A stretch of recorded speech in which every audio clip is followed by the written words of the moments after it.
और सबसे पहले बात करेंगे भारत बंद की, जिसका असर मुंबई में कम ही दिखाई दिया, जबकि मुंबई के मुस्लिम अक्सरियती इलाकों में बंद का असर दिखाई दिया। मुंबई के भिंडी बाजार, मोहम्मद अली रोड और नागपाड़ा और उनसे मुत्तसिल इलाकों के अलावा दीगर मुस्लिम अक्सरियती इलाकों में बंद का असर दिखाई दिया। कारोबारियों ने अपनी दुकानों को बंद करके भारत बंद की हिमायत की, जबकि मुंबई में बंद का ज्यादा असर नहीं दिखाई दिया। बस, स्कूल और आमदरफ्त के जराए मामूल के मुताबिक जारी रहे। मुंबई के मुस्लिम अक्सरियती इलाकों में ट्रेड यूनियन की कॉल के अलावा शहरियत तरमीमी कानून और NRC के खिलाफ भी बंद मनाया गया। हमारे नुमाइंदे मोहिउद्दीन ने मुस्लिम इलाकों में बंद की हिमायत का जायजा लिया। मुस्लिम अक्सरियती इलाकों में जो है वो बंद का मिला जुला असर दिखाई दे रहा है। मौजूद है मुंबई के मोहम्मद अली रोड पर, जो कि मार्केट प्लेस माना जाता है, बाजार माना जाता है। आप देख सकते हैं कि यहाँ पर भी जो है वो दुकानें बंद हैं। जो ट्रेड यूनियंस की हड़ताल के साथ साथ जो है वो NRC और CAA को लेकर के भी जो है वो इस कॉल को मुंबई में शामिल किया गया है, जिसके बुनियाद पर यहाँ पर जो है वो बंद का मिला जुला असर दिखाई दे रहा है। आप देख सकते हैं कि मुंबई का मोहम्मद अली रोड इलाका है, जो कि मार्केट प्लेस माना जाता है, और यहाँ पर जो है वो दुकानें बंद हैं और इन लोगों ने कारोबार जो है वो बंद किया हुआ है। चाचा एक बात ये बताइए कि आपने दुकान खोल के रखी है क्या? हेलो सर, हम क्लरिकल जॉब के लिए दुकान खोल के बैठे हैं। हम लोग बिजनेस नहीं करेंगे। We are supporting the strike. अच्छा, आप भी स्ट्राइक को सपोर्ट कर रहे हैं? हाँ जी, यस सर। अच्छा, एक बात ये बताइए कि पूरा मोहम्मद अली रोड जो है बंद दिखाई दे रहा है। वो सपोर्ट के लिए बंद रखा है। अभी हम लोग क्या है, क्लरिकल जॉब करने का है, दुकान छोटा है, बंद करे को अंदर बैठ नहीं सकते हैं, इसका दरवाजा खोल के बैठे हैं। अच्छा, एक बात ये बताइए कि क्या आपको किसी ने आया फोर्स किया बंद करने के लिए? नहीं, किसने फोर्स नहीं किया, वे वॉलंटरीली अपना काम कर रहे हैं। अच्छा, आप बताइए अंकल, क्या आपने भी दुकान बंद करके रखी है? क्या आप भी बंद में शामिल हैं? बिल्कुल बिल्कुल शामिल हैं। क्या वजह से बंद में शामिल हैं? यही प्रोटेस्ट जो कर रहे हैं लोग, इसके लिए हम भी शामिल हैं। सब में शामिल हैं, सबके साथ हैं हम।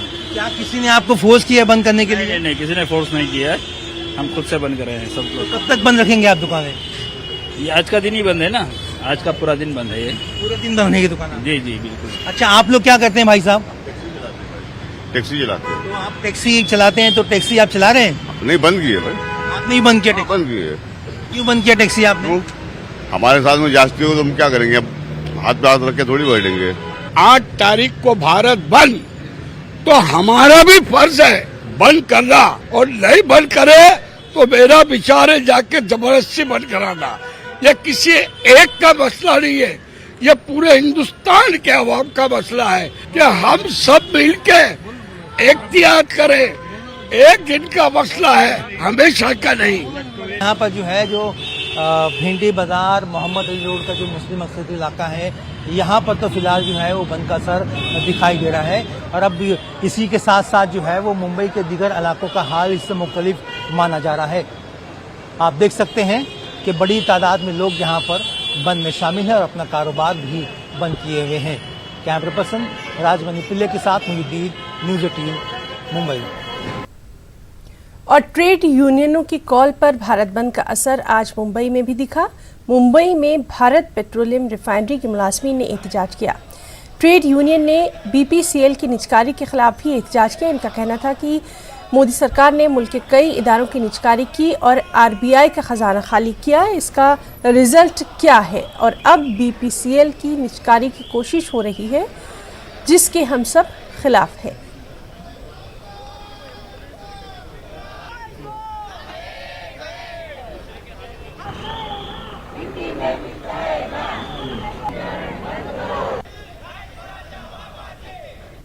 हाँ, जो गवर्नमेंट ने जो निर्णय लिया है प्राइवेटाइजेशन का, इसके खिलाफ ही हम लोग स्ट्राइक कर रहे हैं। और हम ही नहीं तो ऑल कंपनी, मतलब बैंक आ रही है, इंश्योरेंस कंपनी है, BSNL, BPCL, HPCL, सब कंपनी इसमें आ रही है।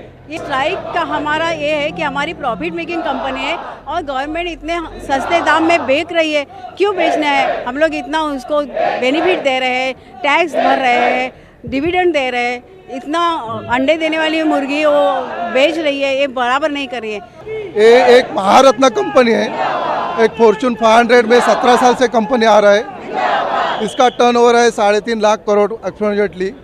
इसका वैल्यूएशन अप्रोक्सीमेटली 10 लाख करोड़ है, लेकिन भारत सरकार ये 76,000 करोड़ में बेचना चाहती है, तो ये कंपनी माती के मोल में बेचना चाहती है। अगर ये महारत्न कंपनी है तो क्यों बेचना चाहती है? अगर गवर्नमेंट को इतना ही पैसा की ज़रूरत है तो अभी आरबीआई से पैसा लिया, उसका क्या किया?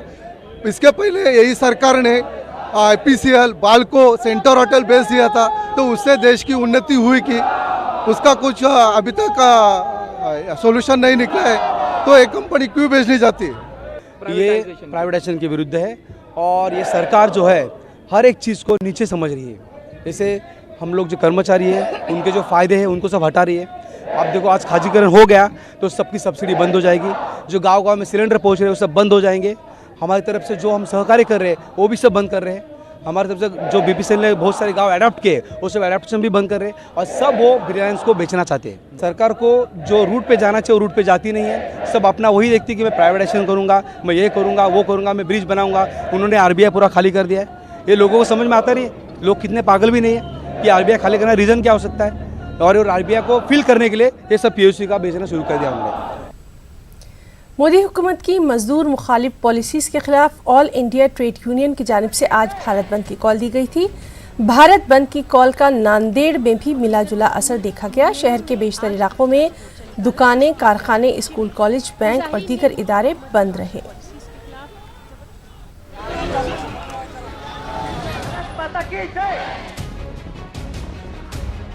ऑल इंडिया ट्रेड यूनियन और दीगर मजदूर यूनियनों ने आज एहतजाजी मोर्चा निकाला। इस एहतजाजी मोर्चे में मुजाहिरीन ने मोदी हुकूमत की माशी पॉलिसीज़ के खिलाफ ज़बरदस्त नारेबाजी की।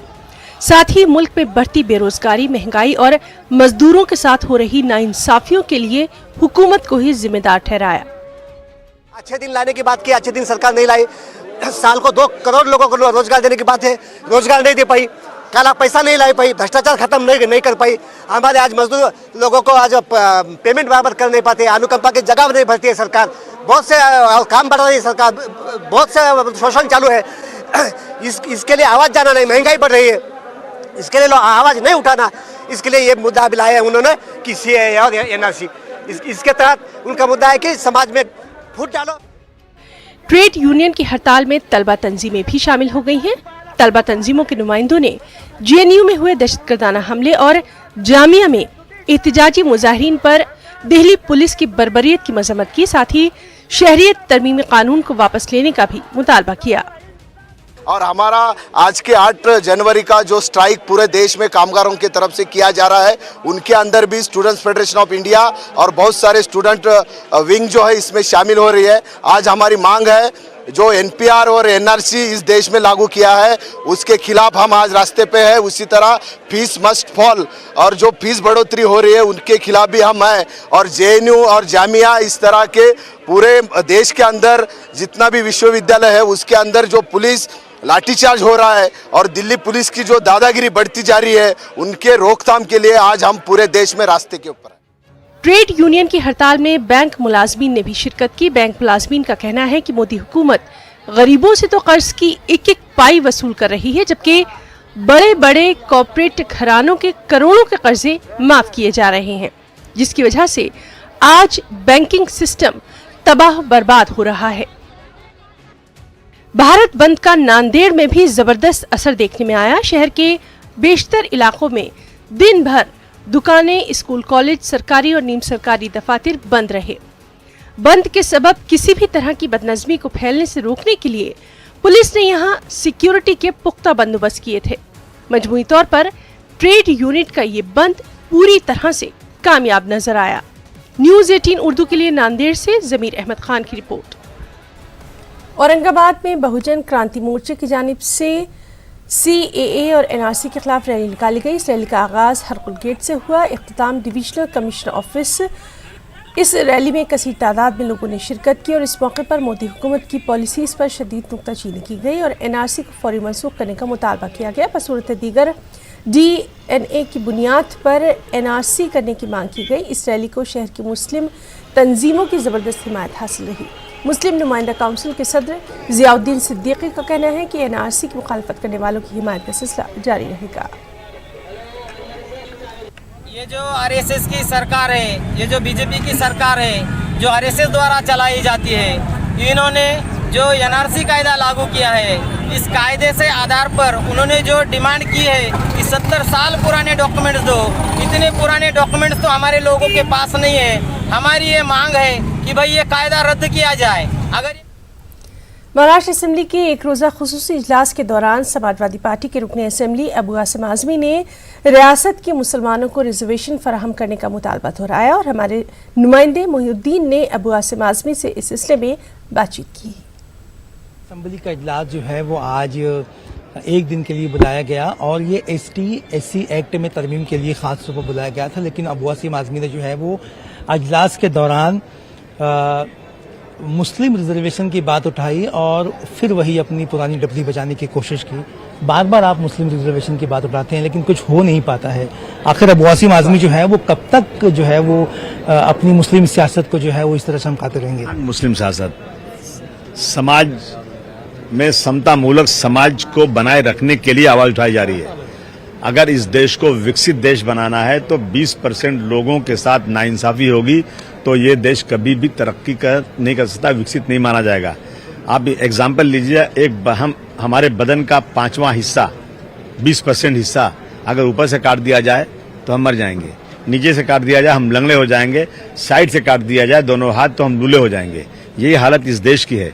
इसलिए मैं चाहता हूं कि मेरा देश विकसित देश बने, समाज के हर लोगों को इंसाफ मिले। आज जब SC/ST के रिजर्वेशन के एक्सटेंशन की बहस हो रही थी, वोटिंग हो रही थी, OBC की बात हो रही थी, सारे लोग अपने समाज की बात कर रहे थे, तो मैं इस देश के वो लोग जो वंचित हैं, माइनॉरिटी और मुसलमान, जिनके लिए सुप्रीम कोर्ट के जजेस ने, एक ने नहीं दर्जनों जजेस ने ये कहा है कि मुसलमानों को रिजर्वेशन मिलना चाहिए।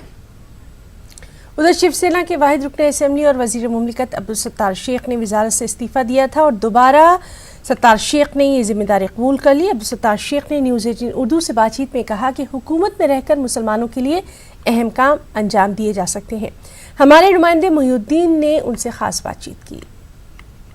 जो है वो 4 मुस्लिम मंत्रियों को लिया गया, इसमें से जो है वो 3 को कैबिनेट और 1 को जो है वो वजीर मुमलिकत का दर्जा दिया गया। जो अब्दुल सत्तार शेख जो है वो उन्होंने नाराजगी का इजहार किया था और इस्तीफे की बात की थी। हमारे साथ मौजूद हैं कि औरंगाबाद से आप आते हैं जहाँ पर मुसलमानों का अक्सरियत इलाका है।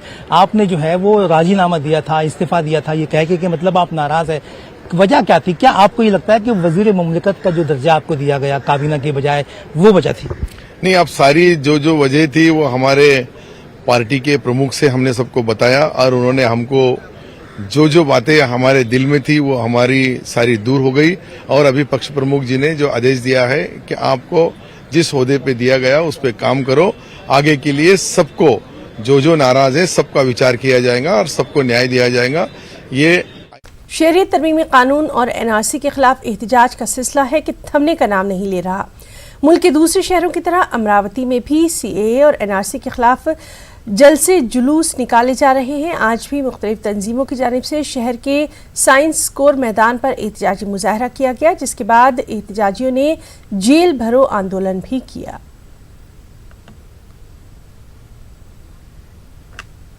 वहीं महाराष्ट्र की काबीना में मालेगांव शहर के आउटर हल्का असेंबली की जानिब खुसूसी तवज्जो दी गई है। इस हल्के के रुकने असेंबली दादा भूसे को महाविकास अघाड़ी सरकार में वजीर ज़राअत बनाया गया है। मौजूदा सरकार के इक़्तिदार पर आने के बाद यही उम्मीद थी कि सरकार पहला फैसला किसानों के कर्ज माफ़ी का लेगी। वजीर ज़राअत बनने के बाद दादा भूसे मालेगांव शहर पहुंचे। इस मौके पर उन्होंने मीडिया से किसानों के मसाइल पर हुकूमत की तरजीहात को वाज़ेह किया। और वहीं अकोला जिला परिषद इंतखाबात में एक बार फिर वंचित अघाड़ी ने ही अपनी जीत का परचम लहराया। 53 सीटों के लिए हुए इंतखाबात में सबसे ज्यादा वंचित अघाड़ी ने 21 सीटों पर जीत हासिल की। शिवसेना ने 11 सीटें जीतकर दूसरी पोजीशन हासिल की। इन इंतखाबात में कांग्रेस के साथ साथ बीजेपी को भी बड़ा झटका लगा। उधर MIM उम्मीदवार ने भी पंचायत समिति की एक सीट पर कामयाबी का परचम लहराया।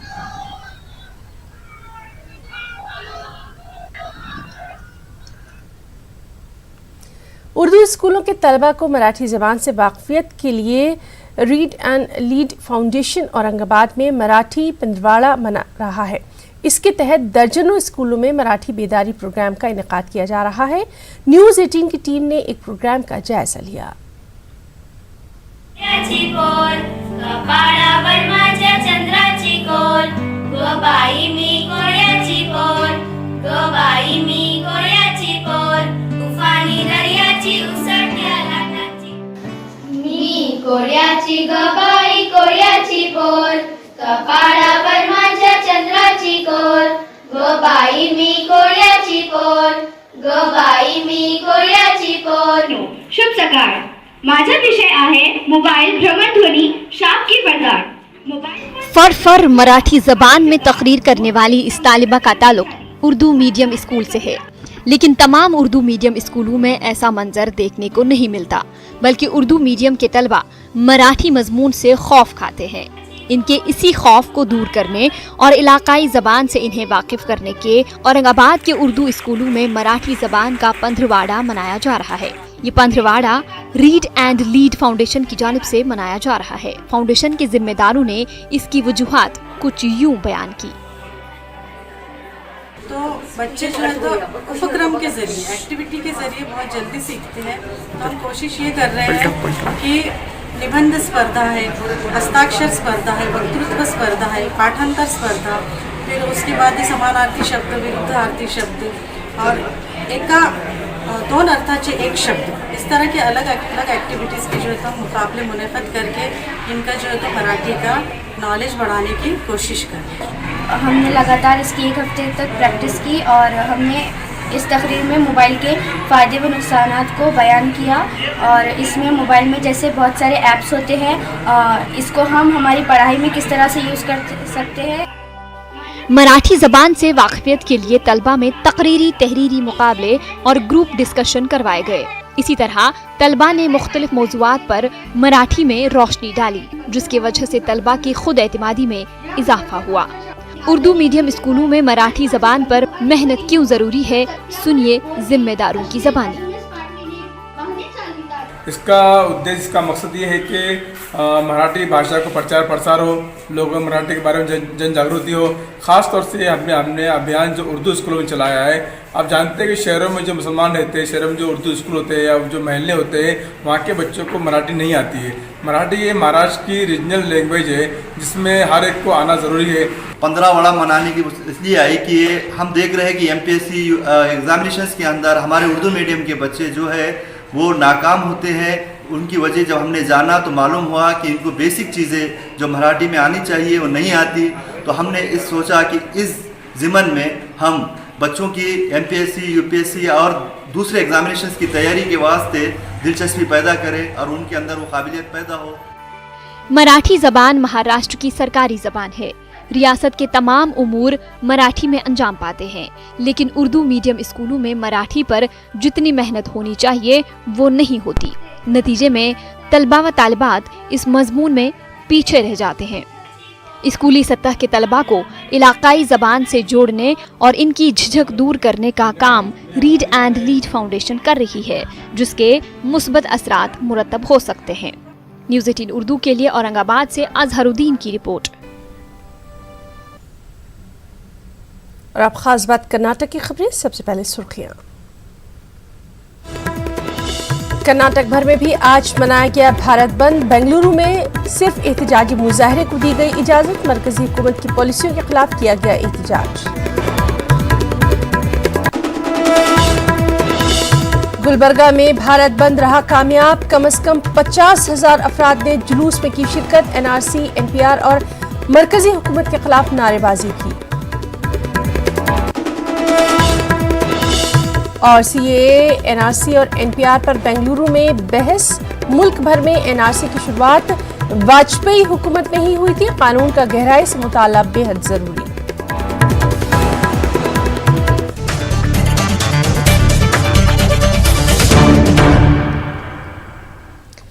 मुल्क के दीगर रियासतों की तरह कर्नाटक में भी आज भारत बंद मनाया गया। 10 से ज़ायद मजदूर यूनियनों ने इस बंद की कॉल दी थी, ताहम इस बंद से आम जिंदगी मुतासिर नहीं देखी गई। ट्रेड यूनियंस ने पहले ही ऐलान कर दिया था कि वो अलामती तौर पर बंद बनाएंगे, एहतजाज करेंगे। बेंगलुरु में आज बस, ट्रेन, ऑटो और टैक्सी सर्विसेज मामूल के मुताबिक चलती रही। बाजारों में लेन देन, खरीदो फरोख्त पर भी कोई असर नहीं पड़ा। तमाम तालीमी इदारे खुले रहे। भारत बंद के पेश नजर बेंगलुरु में रैलियों की इजाजत नहीं दी गई थी। शहर के फ्रीडम पार्क में एहतजाजी मुजाहरा किया गया। इस मौके पर ट्रेड यूनियंस ने मौजूदा लेबर लॉज में तरमीम करने की मरकजी हुकूमत की तजवीज़ की सख्त मजम्मत की।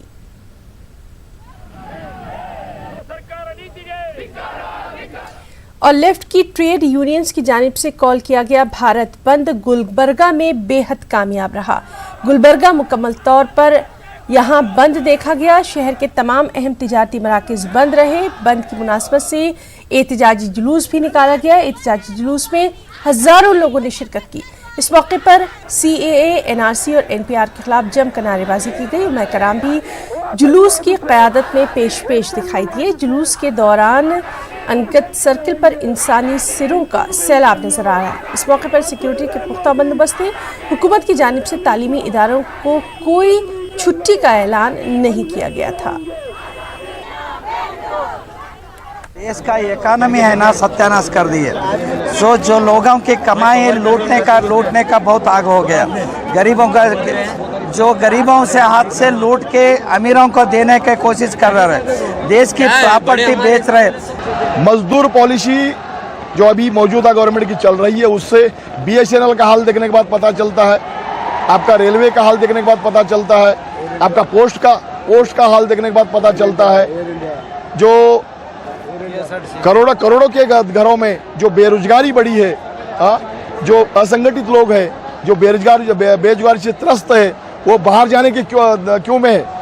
27 इयर्स एज ऐसे लोगों के हाथ में अगर आप नौकरी नहीं देंगे तो जो लिखे पड़े हैं लोग वो क्या करना चाहिए।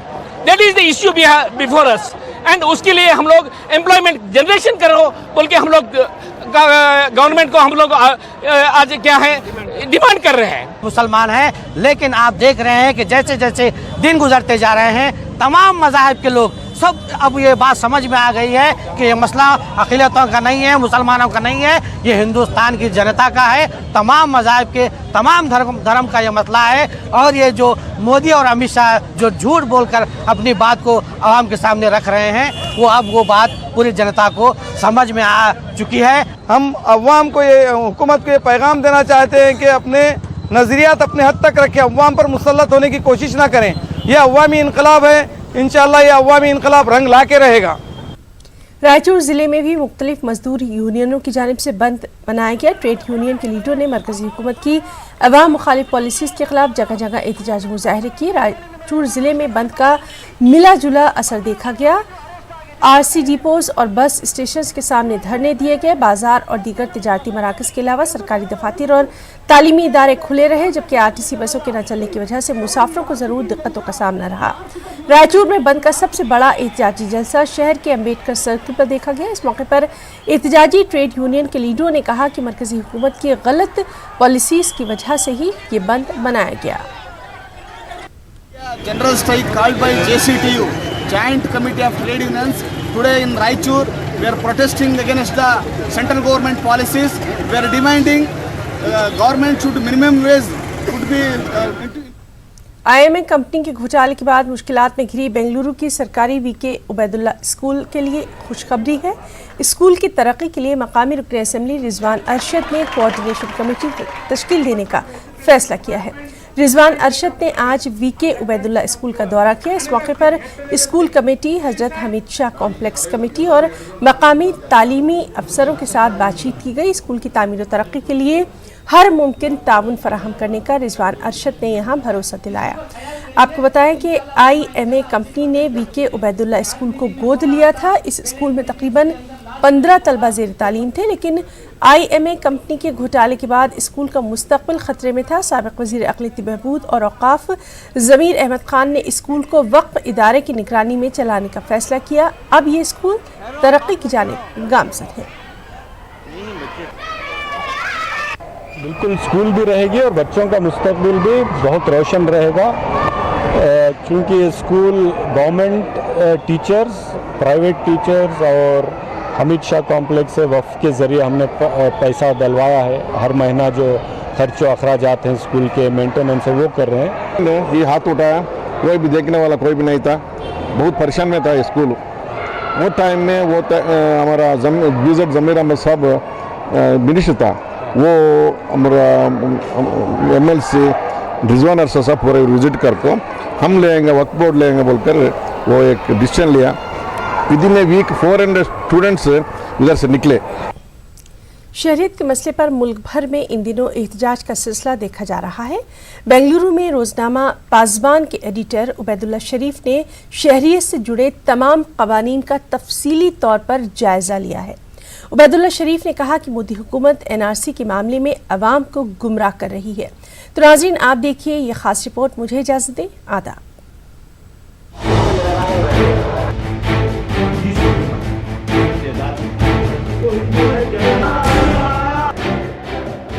बेंगलुरु में शहरियत तरमीमी कानून के खिलाफ हर दिन एहतजाज हो रहे हैं। एक जानिब लोग सड़कों पर उतर आए हैं तो दूसरी तरफ कई दानिश्वर, माहिरीन, सहाफी आवाम के एहतजाज को वजह करार दे रहे हैं। रोजनामा पासबान के एडिटर उबैदुल्ला शरीफ ने कहा कि एक तरह से NRC की इब्तिदा वाजपेयी हुकूमत में ही हुई थी। उस वक्त 1955 के शहरियत कानून में तरमीम करते हुए शहरियों का इंदराज और नेशनल आइडेंटिटी कार्ड जारी करने का ऐलान किया गया था। उबैदुल्ला शरीफ कहते हैं कि शहरियत के मसले को समझने के लिए 3 कवानीन का मुताला करना जरूरी है। इसको समझने के लिए पहली बात तो जो है हमको 3 कानूनों को देखना पड़ेगा।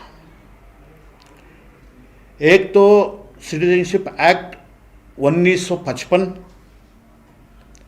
दूसरा फॉरेनर्स एक्ट 1946, तीसरा पासपोर्ट एक्ट 1920।